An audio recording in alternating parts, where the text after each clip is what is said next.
ಹೇಳ್ತಾ ಮತ್ತೆ ನಮ್ಮ ಅಖಿಲ ಕರ್ನಾಟಕ ನಮ್ಮ ವಿದ್ಯಾರ್ಥಿ ಸಂಘದ ಯುವ ಮುಖಂಡರಾಗಿರ್ತಕ್ಕಂಥ ಗಿರೀಶ್ ನಾಯ್ಕ ಅವರು ಮಾತನಾಡ್ತಾರೆ.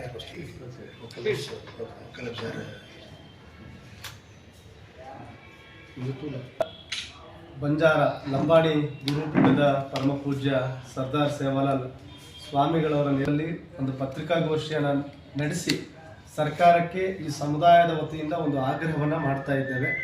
ಈಗಾಗಲೇ ನಮ್ಮ ಪರಮ ಪೂಜ್ಯರು ಹೇಳಿದ ಹಾಗೆ ಎರಡು ಪಕ್ಷ ಅಧಿಕಾರಕ್ಕೆ ಬರಲಿಕ್ಕೆ ನಮ್ಮ ಬಂಜಾರ ಲಂಬಾಣಿ ಸಮುದಾಯದ ಪಾತ್ರ ಬಹಳಷ್ಟಿದೆ. ರಾಜ್ಯದ 226 ಮತ್ತು ಪರಿಶಿಷ್ಟ ಪಂಗಡಕ್ಕೆ ಸೇರಿದಂತಹ ಸುಮಾರು 15 ಕ್ಷೇತ್ರಗಳನ್ನು ಒಳಗೊಂಡು ಸುಮಾರು ದೇವರಾಜ್ ಅರಸರವರ ಕಾಲದಿಂದಲೂ ಕೂಡ ಕಾಂಗ್ರೆಸ್ ಪಕ್ಷ ಅಧಿಕಾರಕ್ಕೆ ಬಂದಾಗೆಲ್ಲ ನಮ್ಮ ಸಮುದಾಯ ಇತ್ತು.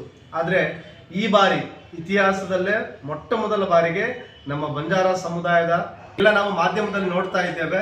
ಇನ್ನೇನು ಕೆಲವೇ ದಿನಗಳಲ್ಲಿ ಈ ಕ್ಯಾಬಿನೆಟ್ ಮತ್ತೆ ರೀಶಫಲ್ ಆಗುತ್ತೆ ಅಂತೇಳಿ ಆಯ್ಕೆಯಾಗಿರ್ತಕ್ಕಂಥ ಏಕೈಕ ಶಾಸಕರು ಅದು ಸನ್ಮಾನ್ಯ ರುದ್ರಪ್ಪ ಲಮಾಣಿ ಅವರು. ಕಳೆದ ಬಾರಿಯ ಚುನಾವಣೆಯಲ್ಲಿ